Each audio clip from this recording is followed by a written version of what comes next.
കാസർകോട്ടുകാരിയായ സംവിധായിക Farsana P ഒരുക്കുന്ന സിനിമയായ മുംതയുടെ switch on കർമ്മം Bela government Ayurveda ഡിസ്പെൻസറിയിൽ നടന്നു. KSFDC നിർമ്മിക്കുന്ന ചിത്രത്തിന്റെ എല്ലാ സാങ്കേതിക വിഭാഗങ്ങളിലും പ്രധാന ചുമതല വഹിക്കുന്നത് സ്ത്രീകളാണ്. രാജ്യത്ത് തന്നെ ആദ്യമായാണ് ഒരു സർക്കാർ വനിതകൾക്ക് വേണ്ടി മാത്രം സിനിമാ പദ്ധതി ആവിഷ്കരിക്കുന്നത്.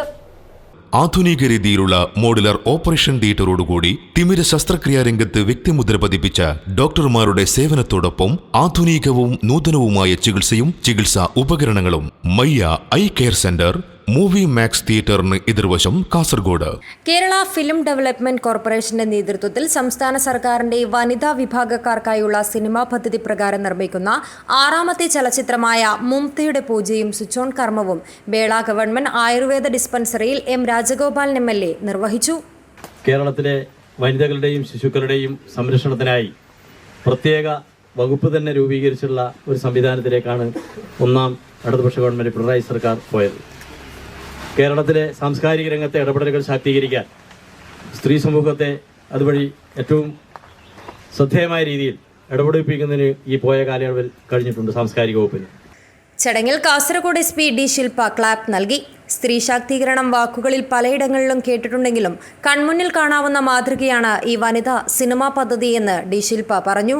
കാസർഗോഡിന് കൾച്ചറൽ ഡൈവേഴ്സിറ്റിനും അവർ ഈ ത്രൂ ദിസ് സിനിമ അവർ പോർട്രേറ്റ് ചെയ്യാൻ ശ്രമിക്കുന്നുണ്ട്. സോ ഐ തിങ്ക് ഇത് എല്ലാ ആസ്പെക്റ്റിൽ നിന്ന് നോക്കുമ്പോൾ ഒരു പ്രോഗ്രസീവ് സ്റ്റോറി പിന്നെ ഒരു പ്രോഗ്രസീവ് കോൺസെപ്റ്റ് തന്നെ എന്നാണ് മനസ്സിലാക്കാൻ പറ്റുന്നത്. എല്ലാ സാങ്കേതിക വിഭാഗങ്ങളിലും പ്രധാന ചുമതല വഹിക്കുന്നത് വനിതകളാണെന്നതാണ് മുംത സിനിമയുടെ സവിശേഷത എന്ന് KFDC ഡയറക്ടർ ബോർഡ് അംഗവും സംവിധായകനുമായ ഷിറിൻ ഗോവിന്ദ് പറഞ്ഞു. സന്തോഷ് കീഴാറ്റൂർ ഉൾപ്പെടെയുള്ള പ്രമുഖർ ചടങ്ങിൽ പങ്കെടുത്തു. സംസ്ഥാന സർക്കാരിന്റെ വനിതകളുടെ സംവിധാനത്തിലുള്ള സിനിമാ പദ്ധതി പ്രകാരം KFDC നിർമ്മിക്കുന്ന 6ാമത്തെ ചലച്ചിത്രമാണിത്.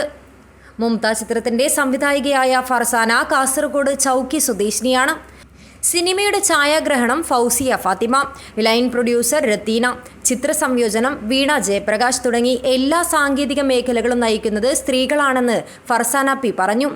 വനിതകൾക്ക് സിനിമ നിർമ്മിക്കാനും സംവിധാനം ചെയ്യാനും അവസരം നൽകിയ സർക്കാരിനോട് ഒരുപാട് നന്ദി സംവിധായിക ഫർസാന അറിയിച്ചു. 2011 ഒരു സിനിമ പ്രൊഡ്യൂസ് ചെയ്യാൻ വേണ്ടി നോക്കി. അത് കുറച്ച് ചെയ്തപ്പോൾ തന്നെ എന്തോ ഒരു കാരണം കൊണ്ട് അത് ഇല്ലാതായി. പിന്നെ നമ്മൾ ഇതിൽ തന്നെ കുറേ നോക്കി. അവസാനമാണ് KSFDC ഇങ്ങനത്തെ ഒരു ഗവൺമെന്റിന് ഇങ്ങനത്തെ ഒരു പ്രൊജക്ട് നമുക്ക് കിട്ടുന്നത്. ഇതിലെനിക്ക് സെലക്ട് ആയതും അപ്പോൾ അങ്ങനെയാന്ന് ഞങ്ങൾക്ക് ഇതിലേക്ക് കയറി വരാൻ പറ്റിയത്. കാരണം ഒന്നാമത് ഈ കാസർഗോഡുള്ള പ്രത്യേകിച്ച് മുസ്ലിം പെണ്ണുങ്ങളൊന്നും ഇതിലോട്ട് ഇറങ്ങൂല ഇങ്ങനത്തെ സംഭവത്തിലൊന്നും. ഇങ്ങനെ ഒരു സംഭവം കിട്ടിയതുകൊണ്ട് ഞാൻ അടുക്കൽ നിന്ന് അരങ്ങത്തേക്ക് ഞാൻ ഇപ്പൊ എത്തിയിരിക്കുകയാണ്. ഇതിന് എല്ലാവരോടും നമുക്ക് നന്ദിയുണ്ട്. മുംത എന്നു പേരായ ഒരു കൗമാരക്കാരി പെൺകുട്ടിയുടെ കഥയാണ് മുംത സിനിമയുടെ പ്രമേയം. നിരവധി ഹ്രസ്വചിത്രങ്ങൾ സംവിധാനം ചെയ്തിട്ടുള്ള ഫർസാന KFDCയിൽ 2020 വനിതകൾക്ക് സിനിമ ചെയ്യാൻ അവസരം നൽകി തിരക്കഥകൾ ക്ഷണിച്ചപ്പോൾ തന്റെ സിനിമയും സമർപ്പിച്ചിരുന്നു. അതിൽ നിന്നാണ് ഇപ്പോൾ മുംത തിരഞ്ഞെടുക്കപ്പെട്ടത്. News bureau, Kasaragod.